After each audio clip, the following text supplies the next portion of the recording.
नमो तस्स भगवतो अरहतो सम्मा सम्बुद्धस्स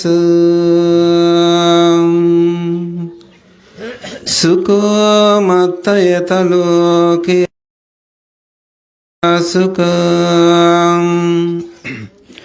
सुखसमयता लोके अतो ब्रह्मयता सुखं सुबन्नाता सुसरता सुसन्ताना सुरूपता आदिपत्सु परिवारो सब्बमेतेन लभ्यते एतेन सत्सवाज्येन होतु ते जयमङ्गलं ते।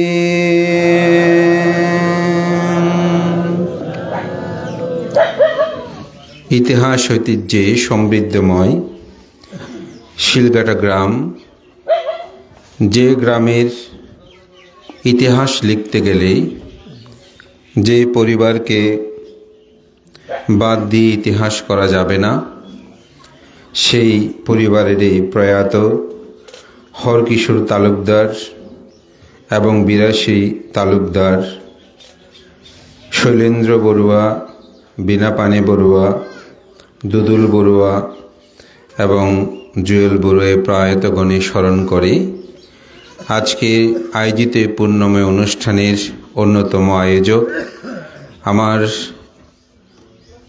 জীবনগাথায় যার ঋণ অপরিশুদ্ধ, সেই পরম অগ্রজ এবং আমার প্রিয় শিক্ষক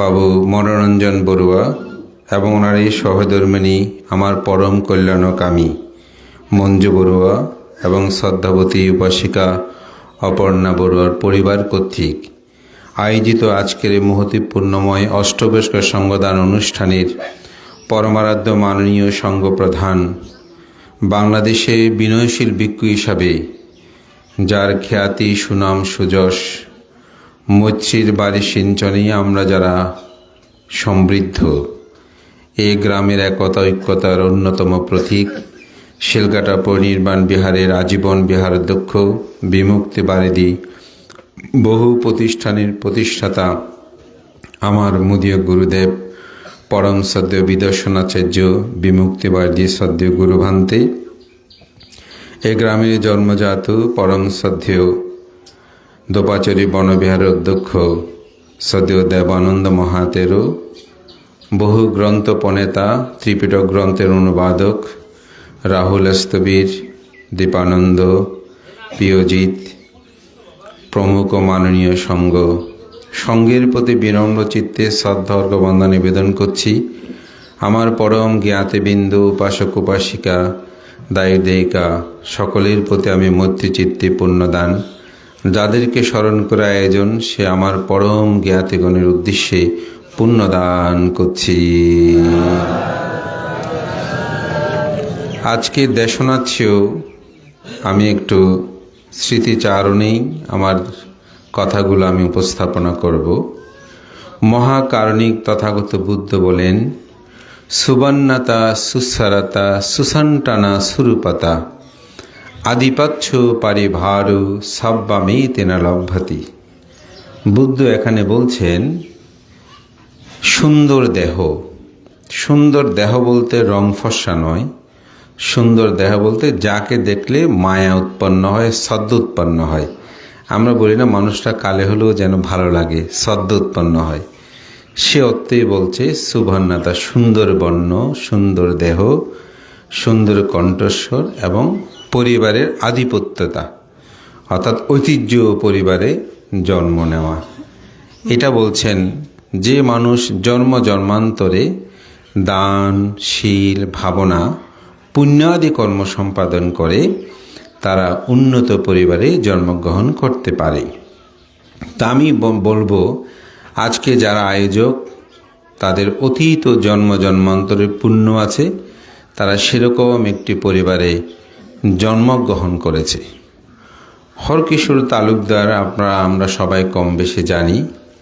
আমাদের যে শিলঘাটা পরিনির্বাণ বিহার, এই বিহারের ভূমিদানের ক্ষেত্রে এই পরিবারের অভাবনীয় তাদের অবদান রয়েছে, এই বংশের অবদান রয়েছে। এবং তিনি তালুকদারগুলো পরবর্তীতে শৈলেন্দ্র বড়ুয়া কেন আসলো, এই বিষয়গুলো আমাদের একটু জানা দরকার। আপনারা জানেন এশিয়ার প্রথম ডিলিট ডক্টর বেণীমাধব বড়ুয়া, তিনিও কিন্তু মহামণি পাহাড়তলে তার জন্ম। তিনি তালুকদার পরিবারের সন্তান। তিনি লন্ডনে থেকে আসার পর তিনি এই সমগ্র বড়ুয়া জাতিকে একটি গোত্রের মধ্যে, একটি নামের মধ্যে বংশের পরিচয় দিলে যেন বুঝতে পারে, সেজন্য তালুকদার, মর্শদ্দি, চৌধুরী এগুলো পরিত্যাগ করে তিনি সবাইকে বড়ুয়া লেখার জন্য উদ্বুদ্ধ করেছিলেন। যার কারণে পরবর্তীতে তালুকদারগণ তারা অনেকেই, চৌধুরীরা অনেকেই, মর্শদ্দি অনেকেই, তারা আর সেগুলো টাইটেলগুলো না রেখে, অর্থাৎ ইংরেজদের প্রদত্ত টাইটেলগুলো পরিত্যাগ করে তারা বড়ুয়া লেখাটা শুরু করে দিয়েছিলেন। তো সেই কারণেই আমি বলবো এই পরিবারে শৈলেন্দ্র তালুকদাররা বড়ুয়াই তারা লিখেছিলেন। তো আজকে ওনারা সেই ধারাবাহিকতাটা রক্ষা করেছেন। তো এই পরিবার যেটা এদেশে আমাদের, বিশেষ করে আমাদের শিলঘাটা গ্রামে বা ধোপাচড়ি, এই পরিবারের মধ্যে অনেক অবদান তাদের মধ্যে রয়েছে। বিশেষ করে আজকের যে শিলঘাটা পরিনির্বাণ বিহার, এই পরিনির্বাণ বিহারের কুমারীর যে সম্পত্তিগুলো আছে, হয়তো ইতিহাস অনেকে জানে না। এই কুমারী যখন এই জায়গাগুলো শিলঘাটা পরিনির্বাণ বিহারকে দান করে, তার মৃত্যুর পরে এই জায়গাগুলো তার আত্মীয় স্বজনরা অনেকেই সেটা নিতে চেয়েছিল, কিন্তু আমার জেঠু শৈলেন্দ্র বড়ুয়া মহোদয় তিনি কতবার যে নিজের পকেটের পয়সা খরচ করে তিনি এই চন্দনাইশ আদালতে, পটিয়া আদালতে গিয়েছেন, এটা হয়তো ইতিহাসে অনেকে তা জানে না। এবং তিনি যে কত পরিশ্রম করেছেন এটি আমাদের অনেকেই এটা অবহিত নয়। তো সুতরাং আজকে যে 22-24 কানি জায়গার আমরা যে অর্থ পাচ্ছি, সেটার অবদান কিন্তু আমার সে প্রয়াত জেঠু শৈলেন্দ্র বড়ুয়ার অবদান অনস্বীকার্য। এবং তিনি সেটা রক্ষা করেছেন বলে আজকে শিলঘাটা পরিনির্বাণ বিহারে প্রতি বছর বা এই সম্পদগুলো যে ভোগসুক্ত, এটা লাভ করা সম্ভব হয়েছে। এবং তার পরবর্তী সময়ে আমার পরম শিক্ষক, আমার পরম কল্যাণকামী শিক্ষক মনোরঞ্জন বড়ুয়া মহোদয়, তিনিও এর পরবর্তীতে অনেক কষ্ট করেছেন, অনেক ত্যাগ স্বীকার করেছেন। আমি মনে করি এই পরিবারের অবদান সেটা অপরিহার্য। এবং এই পরিবারে যে বর্তমান আমাদের শিলঘাটা পরিনির্বাণ বিহার নির্মাণ কাজ চলছে, এই নির্মাণ কাজের পূর্বে যেটা নতুন বিহার নির্মাণ হয়েছিল, যেটা আমরা ছোটোবেলায় ইট বালি আমরা বহন করেছিলাম আমাদের স্মৃতিপটে, এটারও অগ্রণীয় নেতৃত্বে ছিলেন এই পরিবারের বীর মুক্তিযোদ্ধা, আমার পরম অগ্রজ কল্যাণকামী শিক্ষক মাস্টার মৃদুল কান্তি বড়ুয়া মহোদয়। তিনি অজস্র পরিশ্রম করছেন। বর্তমান যে দ্বিতল ভবন, এটি তিনি নির্মাণ আদিনের কমিটির বিশেষ, আমি বলবো, কোনো পদমর্যাদা উনি না নিয়েই অনবরত এটার কর্মোদ্যোগের মতো করে তিনি কাজ পরিচালনা করে যাচ্ছেন এই পরিবারের এই ঐতিহ্য ইতিহাসের ধারাবাহিকতায়। তো আজকে বিশেষ করে আমার অগ্রজ দাদা দুদুল বড়ুয়াকে স্মরণ করেছেন। তিনি এই গ্রামে অবস্থান করে সমাজ সদ্ধর্মের কল্যাণে ছিলেন। দুর্ভাগ্যবশত তিনি অল্প বয়সেই অনেকটা মৃত্যুবরণ করেছে বলে অত্যুক্তি হবে না। আজকে তাকেও স্মরণ করেছেন। জুয়েল আমাদের বাল্যবন্ধু, আমরা প্রায় সমবয়সী। আমি জুয়েলের সম্ভবত 1 মাস ছোট কি বড় এরকমই আমরা ছিলাম। এবং জুয়েলের মৃত্যুটা পর থেকেই আসলে আমাদের এখনও স্মৃতিপথে সেই বিদ্যমান আছে। এবং তাকেও আজকে এখানে স্মরণ করেছেন। সেই লেখাপড়ায় অত্যন্ত মেধাবী ছিল এবং তার মৃত্যুর পর থেকেই আমার দাদা শিক্ষক মনোরঞ্জন বাবু এবং বদি মঞ্জু বড়ুয়া, তারা দুজনেই অনেকটা থমকে যায় জীবনের গতিপথ। তবুও জীবন তো চলতে হয়, অনিত্য সত্যকেই তারা বরণ করে তাদের 3 কন্যা তাদেরকে স্ব ক্ষেত্রে প্রতিষ্ঠিত করেছেন, এটা আপনারা জানেন। এবং বর্তমানে জীবন পরিক্রমায় তারা চিকিৎসা বিবিধ কারণে শহরে অবস্থান করেন।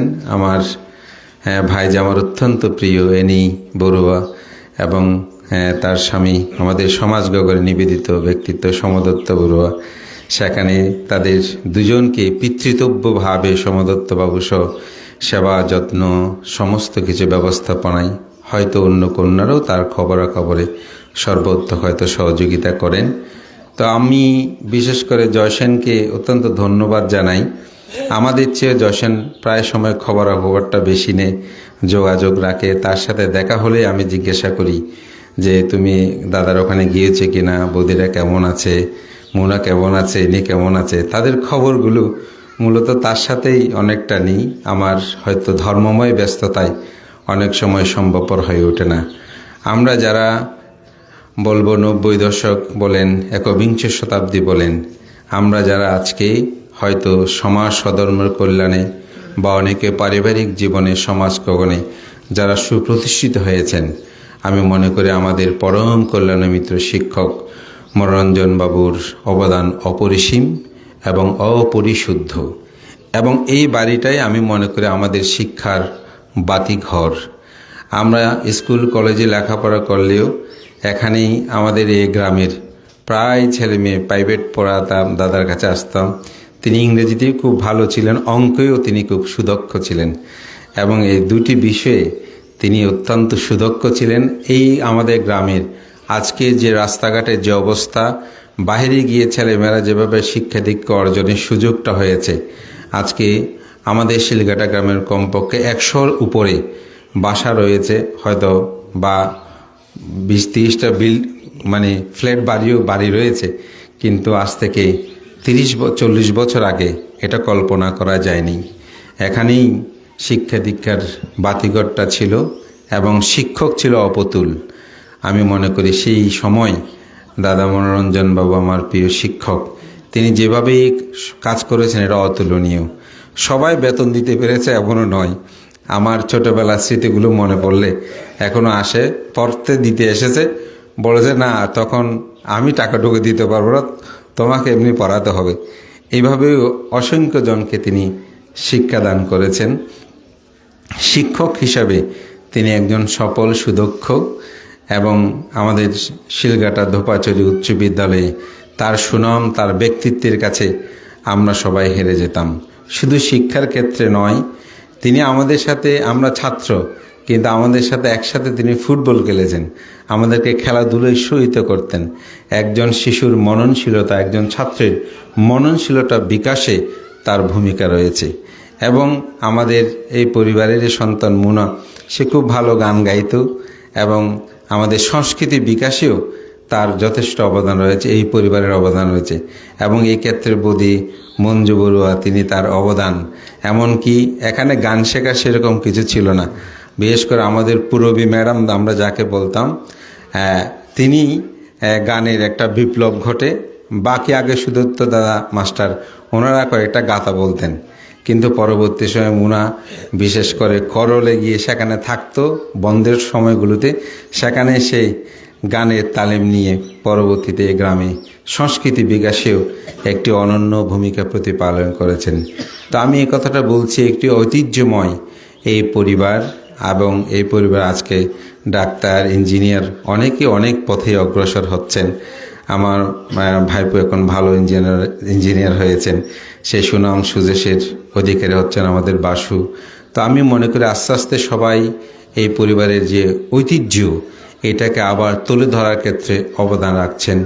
এবং এই গ্রামের বিহারের যে কথাটা, একটি অন্যতম পরিচয়।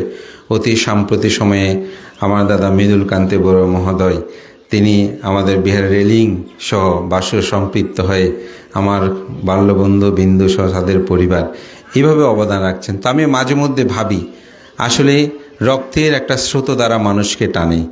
তাদের বংশ পরক্রমা যে কর্মটা করে সেটার প্রতি একটা আন্তরিকতা মানুষের মধ্যে থাকে। তো শিক্ষক হয়েও তারা যে লক্ষ লক্ষ টাকা ব্যয় করে এই বিহার নির্মাণে কাজ করছেন, এখনও প্রতিনিয়ত জীবনের শহরে থাকার মতো আরামে থাকলেও পরিত্যাগ করে গ্রামে এসে বিহার উন্নয়নে অনবরত কাজ করে যাচ্ছেন। এই পুণ্যকর্মগুলি মানুষকে জন্ম জন্মান্তরে সুখ প্রদান করে। তা আমি মনে করি সে ঐতিহ্যের ধারাবাহিকতাকে রক্ষা করে চলেছেন, এটা সবচেয়ে বড় পুণ্যময় কর্ম। তো আজকে আমার দাদা আমাদের মহান ভিক্ষু সংঘকে আহ্বান করে এবং বিশেষ করে ওনার যে ভগ্নীরা আছেন, ভাইরা আছেন, জ্ঞাতি সদন সকলকে একত্রিত করে ওনাদের একটি সুন্দর মানসিকতা চিন্তা করে এই অষ্টপুরস্কার সঙ্গদান এবং পরপারগত যারা জ্ঞাতি আছেন তাদেরকেও স্মরণ করে এই আয়োজনটাকে অবশ্যই আমি সাধুবাদ জানাই। মহাকারণিক তথাগত বুদ্ধ বলেন, সুখ মাত্থায়তা লোকে আতো পেত্থায়তা সুখা, সুখ সমায়াতা লোকে আতো ব্রহ্মায়তা সুখা। জগতে মাতৃভক্তি সুখকর, পিতৃভক্তি সুখকর, সাধু সৎপুরুষ ভক্তি সুখকর। অর্থাৎ জগতে পিতামাতার যারা সেবা করে, সম্মান করে, গৌরব করে, প্রতিথন করে, তারা সে প্রতি সম্মান, প্রতি সেবা তারা লাভ করতে পারে। তা আমি তার একটা উদাহরণ বলি যে তখন তো সবাই এখানে বাড়িতে ছিল। তো আমার সে প্রয়াত জেঠু শৈলেন্দ্রবাবু এবং ওনার সহধর্মিণী বিনা পানি বড়ুয়া, ওনারা যখন কিন্তু জীবিত ছিলেন ওনাদেরকে যথার্থ সেবা করেছেন পুত্রবধূরা, বিশেষ করে আমার বৌদি মঞ্জু বড়ুয়া। তো আমরা হয়তো বলছি জুয়েল নেই, কিন্তু আমি মাঝে মধ্যে সুযোগ পেলে আমি যাই। তো আমি গিয়ে দেখি যে তিনি আমাদের এনির বাসাতেও আছেন। ওখানে যেভাবে তারা যত্নে, সেবায়, চিকিৎসায়, সর্বক্ষেত্রে যেভাবে ভূমিকা প্রতিপালন করছে এবং সমদত্ত জামাতা হলেও তিনি পিতৃরূপে, মাতৃরূপে যেভাবে তাদেরকে দেখভাল করে, আমাদের এনি তো আছেই। তো আমি মাঝে মধ্যে ভাবি যে ওনারা সেবা করেছেন সেটার প্রাপ্তি তারা লাভ করছেন। আপনি যখন জগতে কাউকে দেবেন আপনি সেটা কিন্তু পাবেন, এবং চিকিৎসাতে কোনো কিছুতে কোনো কমতি নাই, এটা গেলে বোঝা যায়, আত্মোল্লাসে বোঝা যায়। মাঝে মধ্যে যখন বৌদির সাথে কথা বলে, দাদা কেমন আছেন, বলা যায় আপনার ভাই যে আমাদের কেমনভাবে রেখেছে, আমাদের কোনো অভাব নাই, আপনারা শুধু একটু আশীর্বাদ করবেন, পুণ্যদান করবেন, মাঝে মধ্যে একটু দেখতে আসবেন। তো পুণ্যটা এমন, এটা আপনি রোপণ করলে সেটার ফল আপনি লাভ করবেন। যেমন আজকে অষ্টপরিষ্কার সঙ্গদান, এই অষ্টপরিষ্কারের মধ্যে একটা বিষয় আছে, সেটা হচ্ছে পাত্র। যারা পাত্র দান করে তারা জন্ম জন্মান্তরে ভোগ সম্পদ লাভ করে। তো ভোগ সম্পদ আর বিত্ত সম্পদ এই দুইটার মধ্যে কিন্তু পার্থক্য আছে। ভোগ সম্পদ কি? ভোগ সম্পদ হচ্ছে আপনি যা আছে সেগুলোকে ভোগ করতে পারা। আর বিত্ত সম্পদ কি? আপনার অনেক টাকা পয়সা আছে, ধন দৌলত আছে, কিন্তু সেগুলো আপনি ব্যবহার করতে পারেন না। যেমন অনেক সময় অনেক সোনা দানা, শাড়ি বা শার্ট, অনেক ভালো জিনিসপত্র আছে,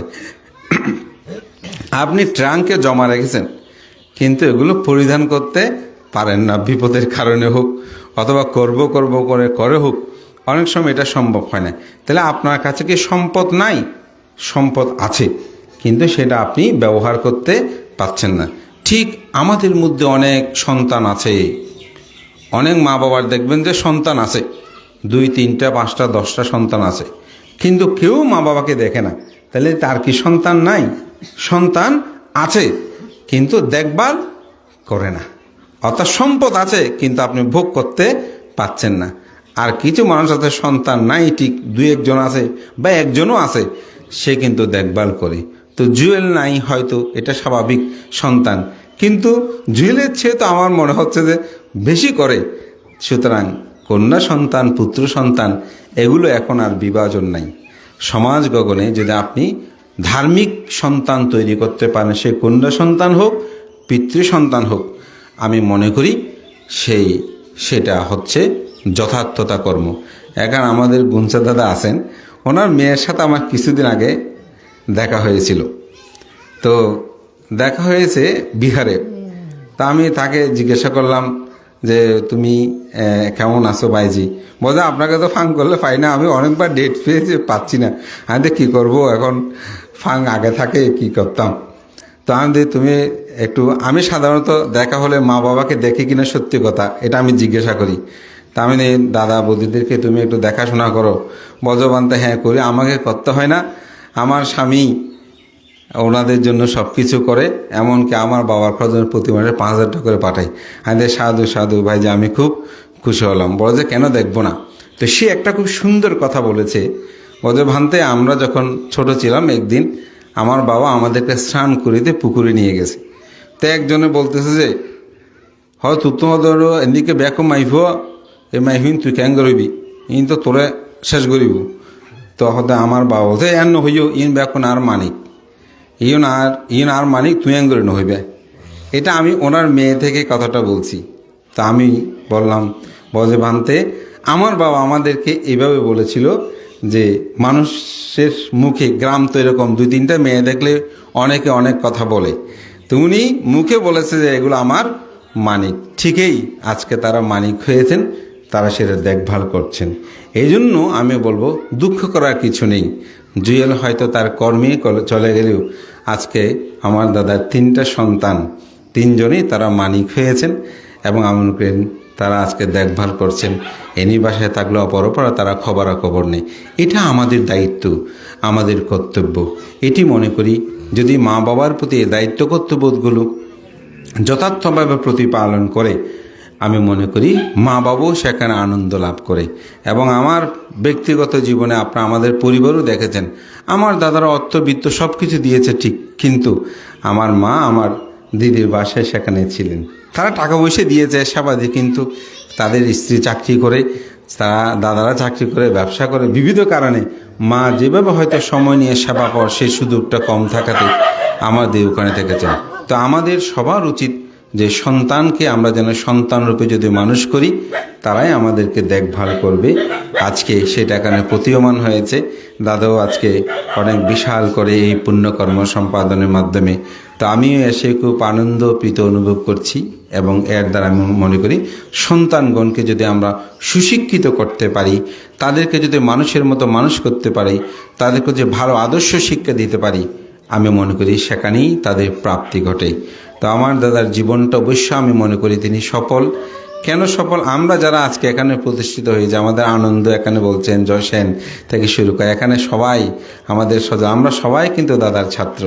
তা আমি মনে করি আমরা তো তার পুত্রতুল্য, আমাদের এমনিতে অগ্রজ বড় ভাই, সেখানে আবার আমরা পুত্রতুল্য। তা আমি মনে করি আমাদের যে প্রতিষ্ঠার পিছনে তার একটা বিশাল অবদান, যে ভিত, এখানেই তো আনন্দ, এখানেই তো একজন শিক্ষকের সফলতা। আমার মনে হয় শিলঘাটা দোপাচারী উচ্চ বিদ্যালয় প্রতিষ্ঠার পর থেকে যারা বিদ্যা শিক্ষা অর্জন করেছেন তারা সবাই আমি মনে করি দাদার ছাত্র। আজকে উজ্জ্বল বলেন, এখনও যখন দাদার অসুস্থ আমাকে এ নিয়ে বলেছে, বলার সাথে সাথে দাদা সর্বোত্তক তিনি উজ্জ্বল সহজে। তাহলে এটাই একজন শিক্ষকের জীবনের প্রাপ্তি। শিক্ষকদের আসলে টাকা থাকে না, তাদের সম্মান থাকে, গৌরব থাকে, তাদের আদর্শ থাকে। তারা অল্পতে মরে যায় না, তারা বহুকাল বেঁচে থাকে। এই জন্য মানুষের মৃত্যু 2 প্রকার। একটা হচ্ছে কিছু কিছু মানুষ আছে মৃত্যুর সাথে সাথে মরে যায়, আর কিছু মানুষ আছে মৃত্যুর পরেও তারা জীবিত থাকে। তো আমি মনে করি দাদার জীবনটা এমন, তিনি আমরা কামনা করি তিনি আরও দীর্ঘায়ু লাভ করুক, কিন্তু তিনি মৃত্যুর পরেও জীবিত থাকবেন তার শত হাজার ছাত্রদের মাঝে। এবং হিন্দু মুসলিম বৌদ্ধ, এখানে তো আমাদের এই খ্রিস্টান নেই বলা যায়, কিন্তু এই ত্রিসম্প্রদায়ের প্রায় এখনও ছাত্র যারা আছেন তারা অত্যন্ত গভীর শ্রদ্ধায় দাদা মনোরঞ্জন বাবুকে স্মরণ করেন। এখানে এই জীবনের প্রাপ্তি, তিনি যে সময় শিক্ষা দীক্ষায় অর্জন করতে, সে সময় চাইলে হয়তো শহরে অথবা কোনো বিশেষ জায়গায় তিনি একটু ভালো চাকরি নিয়ে অনেক অর্থবিত্তশালী হতে পারতেন, কিন্তু তারা এই গ্রামকে ভালোবেসেই একটি অনুন্নত জায়গাকে উন্নত করার নিমিত্তে তাদের জীবনের শিক্ষকতা পেশায় নিয়োজিত থেকে এই সমাজ জাতিকে স্বধর্ম বিকাশে কাজ করেন। শুধু তা নয়, তিনি শিলঘাটা পরিনির্বাণ বিহারেও দীর্ঘ সময় তিনি বিবিধ দায়িত্ব পালন করেছেন, সম্পাদকীয় দায়িত্ব পালন করেছেন, অনেক কাজকর্ম তিনি সম্পাদন করেছেন। তো আজকে তার এই জীবন সাইন্যে এসে আমি মনে করি সবার সর্বোত্তক উপস্থিতিতে তিনি যে এই সুন্দর পুণ্যকর্মনা সম্পাদন করেছেন, আমি নিজে উপস্থিত হতে পেরে খুব বেশি আনন্দ অনুভব করছি। আমাদের সবার জীবনে পুণ্য চেতনাগুলো জাগ্রত হোক। একটি সুন্দর জীবন যদি আপনি গঠন করেন, আমি মনে করি সেই জীবনটা প্রস্ফুটিত হয়। আজকে তার জীবন গাথাটা আমি এখানে একটু আলোচনা করার কারণটা হচ্ছে, এখান থেকে যেন আমরা শিক্ষা গ্রহণ করি। আমরা শুধু নিজের জন্য, নিজের পরিবারের জন্য নয়, সমাজ সধর্মের কল্যাণের জন্য কাজ করাটা উচিত। আমার আনন্দ এটা সত্যি বলেছেন যে দাদা শুধু এই পরিবারের অভিভাবক নয়, তিনি এরকম অনেক পরিবারের অভিভাবক। এমনকি আমার শিক্ষা জীবনের যখন একটি সময় আমি থমকে দাঁড়িয়েছিলাম, সেই সময় আমাকে দোপাচুরি স্কুলে নিয়ে গিয়ে আমার দাদা অধ্যাপক ডক্টর অর্থদর্শী বড়ুয়া মহোদয়, তিনি তখন ভিক্ষু ছিলেন, আমাকে দাদার হাতেই তুলে দিয়েছিলেন। এবং আমার মা এসেই বলতেন, ও মানে চট্টগ্রামের বাসায় বাদুল্য একখানা তুই, এই কথাগুলো আমার এখনও মনে পড়ে। সেভাবে দাদার কাছ থেকে আমরা শাসন পেয়েছি, আদর পেয়েছি, ভালোবাসা পেয়েছি, বকুনি পেয়েছি। এমনকি আমরা যখন এসএসসি পরীক্ষা দিচ্ছিলাম, সেই সময় আমরা যেহেতু ডান পিঠে ছিলাম, তিনি রাত্রে ভোরবেলায় আমরা উঠে লেখাপড়া করছে কিনা তিনি চেক দিতে দিতেন। আমাদের এখনও মনে আছে, আবু তাহের তখন আমাদের দোপাচুরি শিলঘাটা উচ্চ বিদ্যালয়ের পরিচালনা কমিটির তিনি সম্পাদক, বোধহয় সভাপতি ছিলেন। তিনি সহ আমাদেরকে গিয়ে উৎসাহিত করেছেন। এভাবেই এই সমাজ সধর্মের কল্যাণে তিনি নিবেদিত ছিলেন। এবং আমি আজকে গভীর কৃতজ্ঞ চিত্তে তা স্মরণ করছি, পুণ্যদান করছি এবং মহান সঙ্ঘকে বন্দনা জানাচ্ছি। এবং পরিশেষে বলবো, এই পরিবারের যে ঐতিহ্যের স্রোত ধারাবাহিকতায় আমাদের বিহারের যে নির্মাণ কর্মে আমার দাদা মাস্টার মৃদুল কান্তি বড়ুয়া মহোদয় যে অগ্রণী ভূমিকা প্রতিপালন করে চলেছেন, গ্রামবাসী সবাইকে একটু আহ্বান করব, আমাদের আরও কিছু কাজ বাকি আছে, সেগুলোতে আপনারা সবাই অংশগ্রহণ করবেন, সহযোগিতা করবেন। এটা যেন পুণ্যতন্ত্রের পক্ষে দেখে যায়, কারণ দিন দিন অনেক মানুষ হারিয়ে যাচ্ছে। আর জ্ঞাতির সেতু বন্ধনগুলো রক্ষা করবেন, একে অপরের আন্তরিকতাগুলো রক্ষা করবেন, একটু খবরাখবর নেবেন। আমি মনে করি আমাদের সবার দুই একটা করে মোবাইল আছে, কিন্তু আমরা কারো প্রয়োজন ছাড়া ফোন করি না, এমনি মনে উঠছে একটু খবর নিই, এই কথাটা আমরা অনেক সময় করি না। তা আমি বলবো আমরা যেন একটু খবর নিই, খবরাখবর রাখি এবং জ্ঞাতির বন্ধনগুলো সুদৃঢ় করি। ভাই বোন আত্মীয় এগুলো যেন বিচ্ছিন্ন না হয়। সবসময় মনে রাখবেন, আজকে আমরা বেঁচে আছি, কাল যদি মরে যাই জীবনের সব কিছু এখানে ইতি হয়ে যায়। তো সুতরাং যত ক্ষোভ থাকুক, মান থাকুক, অভিমান থাকুক, আমি মনে করি এগুলো ভুলে গিয়ে যেন আমরা একটা মেলবন্ধনে থাকি, ভাই বোনগুলো যেন আমরা মিলেমিশে থাকি, আমাদের মধ্যে যেন আত্মীয়তার সেতু বন্ধনগুলো রচনা থাকে। একটা ফোন করে একজনের সাথে একজন কথা বলি, মান অভিমান এগুলো করে কি হবে, কয়দিনই বা থাকে মানুষের। সুতরাং আমি একটা আমার দেশনায় বলি, দুজন মানুষ যখন ঝগড়া হয়, যে মানুষটা আগে কথা বলে তখন অন্যজনে বলে আমি ওর সাথে আগে কথা বলিনি, সে আমার কাছে নিচু হয়ে আমার সাথে কথা বলেছে। যে আসলে কথাটা ভুল, ধর্ম দর্শন মতে বলছে, চিত্তগতভাবে বলছে, যে মানুষটা আগে কথা বলেছেন তিনিই বড় হয়েছেন, কারণ তিনি মান অহংকার ত্যাগ করে তিনি আগে কথা বলতে পেরেছেন। আর আপনি মান অহংকার হয়ে আপনি আগে কথা বলতে পারেন নাই। তো বুদ্ধ এটা করণীয় মাত্রা সূত্রের মধ্যে কি বলেছেন, কারণীয় মাত্রা কুশলেনা ইয়ান্তাং সন্তাং পাদাং আবিসামেসা সাক্ষ্য উজুসা সৌজুসা সোবার সৎসামুদু আনাতি মানি। বুদ্ধ বলছেন, নির্বাণ লাভিচ্ছুক ব্যক্তির করণীয় কর্তব্য, তিনি সক্ষম, সরল, অতি সরল, সুবাধ্য, কোমল এবং অহংকার শূন্য হবেন। অর্থাৎ মানুষটা কি হবে, অহংকারহীন হবে। তো অহংকারহীন হলেই তো নির্বাণ পথে তিনি যাত্রী। এখন আমি তো একজনের সাথে কথা বলে মানে ঝগড়া হয়েছে কোনো কারণে, আমি আর কথা বলতেছি না, মনে করতেছি সে আমার সাথে এসে কথা বলছে, আমি বড়। আসলে আপনি মানি হয়ে ছোট হয়েছেন, আপনি বড় হননি, বরঞ্চ যিনি কথা বলেছেন তিনি তার চিত্ত জগৎ থেকে মানটাকে, অহংকারটাকে তিনি ছেড়ে দিয়েছেন, ত্যাগ করেছেন, তিনি এসে আগিয়ে কথা বলেছেন। এই জন্য সেদিন সোশ্যাল মিডিয়াটা খুব সুন্দর কথা বলে যে কোনো শত্রুর যখন উন্নতি শ্রীবৃদ্ধি হয়, যে ব্যক্তি তাতে খুশি হতে পারে তিনি কিন্তু আত্মজয়ী হয়। অর্থাৎ আপনি মানুষটাকে পছন্দ করে আপনার সাথে শত্রুতা করে, কিন্তু তিনি কোনো কারণে পরীক্ষায় ভালো পাশ করেছেন বা সুন্দর একটি বাড়ি করেছেন, আপনি যদি গিয়ে বলতে পারেন, অভিনন্দন, আপনি পরীক্ষায় পাশ, আমি খুশি হয়েছি, ও আপনি একটা খুব সুন্দর বাড়ি করেছেন, একটু দেখি ঘুরি, বলে তিনি আত্মীয়তা, নিজের হিংসাত্মক যে মনোবৃত্ততা, এটিকে তিনি পরিত্যাগ করে গিয়েছেন। আমাদের পরিবার, ভাই বোন, আমরা এগুলো সমস্যা হচ্ছে ওখানেই, কোনো যার যার মতো আমরা থাকি, কিন্তু এরপরে আমরা মিলেমিশে থাকতে পাই না। একটা অহংকার আমাদের মধ্যে কাজ করে, না আমাকে এটা বলেছে কেন, আমাকে এটা আগে বলেছে কেন, পরে বলেছে কেন, অমুক করেছে কেন, এগুলো নিয়ে আমাদের দ্বন্দ্বে আমরা বনে বনে, ভাইয়ে ভাইয়ে, পরিবারের মধ্যে, সমাজের মধ্যে আমরা বিচ্ছিন্ন হয়ে থাকি। আমি মনে করি আমাদের চিন্তা করা উচিত, একটা মানুষ যখন একটা জায়গায় থাকে, জীবনের স্রোত দ্বারায় অনেকগুলো এরকম সমস্যা হবে। আমরা যে প্রবারণা বলি না, প্রবারণাটা আপনারা কেন করে কম বেশি জানেন। প্রবারণার মূল বক্তব্য হচ্ছে, যেদিন প্রবারণা হয় সেদিন যদি একটা বিহারে দুজন ভিক্ষু থাকে বা ততোধিক ভিক্ষু থাকে, একজন ভিক্ষু একজনকে বলবে, ভান্তে, বড় ভান থেকে হলে বড় ভান্তে, আমার এই 3 মাসে বা আমার সাথে আপনার জীবন চলায়, আমার কায়ুধারে, বাক্যধারে, মনোধারে যদি আমি কোনোরূপ দোষ ত্রুটি করে থাকি, তাহলে আপনি আমাকে ক্ষমা করবেন। ছোট ভান থেকে বড় ভান্তে বলবেন, আবুসু অর্থাৎ আয়ুষ্মান বা বন্ধু,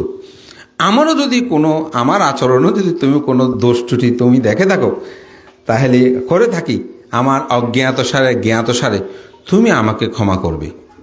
এটা সমস্যা হোক বা না হোক, একটা বিয়ের দুজন বান্ধব থাকে, সমস্যা হবে। যেমন আমাদের গুরুবান্তের সাথে এখানে যারা থাকে শিলঘাটা বিহারে, কারো কোনো ধরনের সমস্যা হবে বলে মনে হয়? আমার তো মনে হয় না, যেহেতু সবাই ভান্তের শিষ্য, ভান্তে যেমন বলে তেমন। তবুও ভান্তেকে বলতে হবে যে, আমার যদি কোনো দুষ্টুটি হয়, তুমি আমাকে ক্ষমা করবে, হ্যাঁ, ক্ষমা সুন্দর দৃষ্টিতে দেখবে।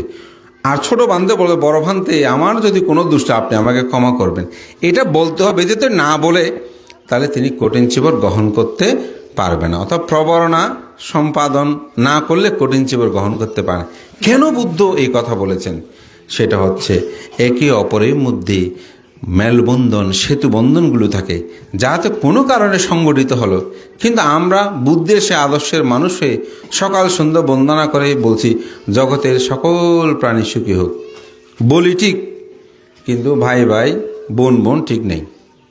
তাহলে জগতের সকল প্রাণী সুখী হোক কথাটা হবে, তো হতে হলে এটা চর্চা করতে হবে, এটা আন্তরিকতা রাখতে হবে। যেমন আজকে দাদা, ভাই বোন যাদের সাথে যেরকম, ভালো হোক খারাপ হোক, সবাইকে আহ্বান করেছে না কেন? তিনি মৈত্রীটা উৎপন্ন, আমি একটা পুণ্যকর্ম করব, আমি সবাইকে আহ্বান করছি। সুতরাং সবার ঐক্যতাগুলো দরকার। আমরা তো একসাথেই বড় হয়েছি, একসাথে জন্মগ্রহণ করেছি, তাই না? তো সুতরাং আমাদের সেই চিন্তা চেতনাটা থাকলে ধর্মটা সেখানে। আর পুণ্যেরও প্রয়োজন, জগতে কেউ পুণ্য ছাড়া সুখী হতে পারে না। তা আমি মনে করি দাদা, তার পরিবার আজকে সেই কর্মটা সম্পাদন করছেন। মহান সঙ্গীকে আহ্বান করে সে প্রয়াত হরকিশোর তালুকদার সহ শুরু করে যারা প্রয়াত হয়েছেন, সে ঐতিহ্যের ধারাবাহিকতা স্মরণ করে আমাদের প্রজন্ম যেন সেই শিক্ষাকে গ্রহণ করে, তারা যেন ঐতিহ্যকে ভুলে না যায়, তারা যেন সেটাকে রক্ষা করে। আমি মনে করি এটা খুব দরকার। যেদিন বাসু আমার বিহারে গেল তার স্ত্রী সহ, তো বিহারের উন্নয়নে সে আমার সাথে অনেক কথাবার্তা বলল। তা আমি মনে মনে ভাবছি যে আমার দাদা মৃদুল বাবু, তিনি যেভাবে সমাজ সধর্মের কল্যাণে আজকে তার সন্তানরা সেটা অর্জন করছে।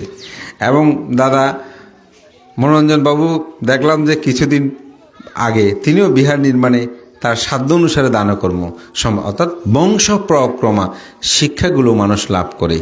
যে সন্তান মা বাবা থেকে এটা শিখবে, তারা সেই কল্যাণে তারা নিবেদিত হবে। তো পরিশেষান্তে মহান সঙ্গের প্রতি বন্দনা জানিয়ে আবারও অশেষ কৃতজ্ঞতা জানাই। আসলে শুক্রবারটা আমাদের 3-4 মাস আগেই ফাং থাকে, এখনও মাস এপ্রিল, আজকেও এরকম। কিন্তু আমি চিন্তা করতে একটু চোখ খেটে না গেলে যাওয়াটা হবে না। তাই এনে যখন আমাকে বললো আমাদের ফাং আছে, তবুও তুমি বড়বান থেকে পাও কিনে দেখো, আগে যে কোনো একটা কিছু হবে।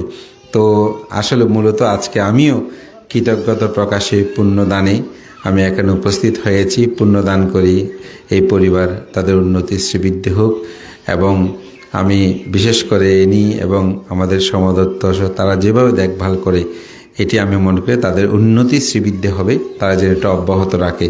আমি আর যশের মাঝে মধ্যে বসলে বলি তারা কেমন আছে নেই, তো একটা আনন্দে থাকে এই অর্থেই সেখানে ভালো আছেন, আমাদের কল্যাণ মিত্র হিসেবে দাদারা সুখী আছেন, এটা আমাদের কাছে খুব আনন্দের।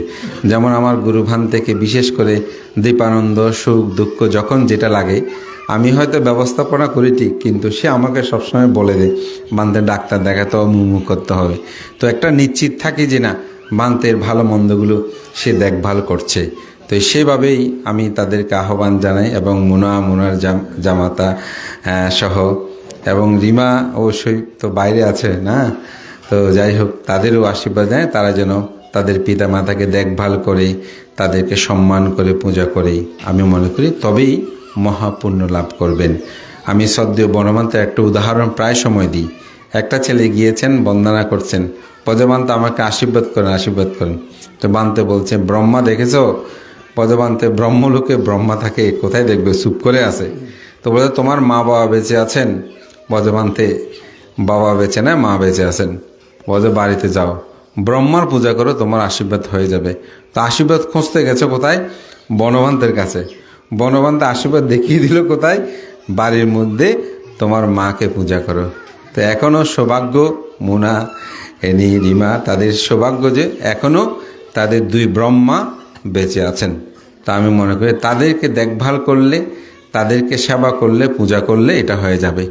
আগেকার সময়ে বিহারে যাওয়ার সময় আমি অনেক সময় ছোটোবেলায় দেখেছি, আমার মারা যখন বলতো তুই বিহারে যাবি না, বলতে জানেন না আমার শাশুড়ি অসুস্থ, তো এখন যেতে পারছি না। তা আমার মারা বলতো অয় তোরা রে বুদ্ধ পুজো হয়ে যাবে গই, এগুলো আমার কানে এখনও বাসে। তা আমি মনে মনে ভাবতাম কোথায় বুদ্ধ, কোথায় শাশুড়ি মা, আমার মারা এগুলো কি বলে। কিন্তু যখন পবিত্র ভিক্ষু জীবনে আসলাম, এখন আমি বুঝি কেন আমার মারা এই কথা বলেছেন। কারণ বুদ্ধ বলেছেন যিনি রোগীর সেবা করে তিনি বুদ্ধির সেবা করে। তাহলে আমার মারা এত কিছু জানতো না, এত গল্প জানতো না, কিন্তু মুরব্বী বা বুড়ো বুড়ি পরম্পরা, ওই যে শ্বশুর শাশুড়ির সেবা করলে বুদ্ধ পুজো হয়ে যাবে বলছে, আসলেই এটা তাত্ত্বিক গভীর কথাটা বলেছেন। অর্থাৎ রোগীর সেবা করলে বুদ্ধের সেবা হয়ে যায়। এই জন্য আমি মনে করি সৌভাগ্য আপনার সেটা যথাযথ কোনো সম্পাদন। দাদারও অনেক দিনের ইচ্ছে যে একটা সঙ্গদান করবেন, আমাদের সবাইকে আহ্বান করে, আমি মনে করি সেটাও আজকে পরিপূর্ণ হচ্ছে। এই জন্য মাতৃ ইচ্ছাগুলো আপনার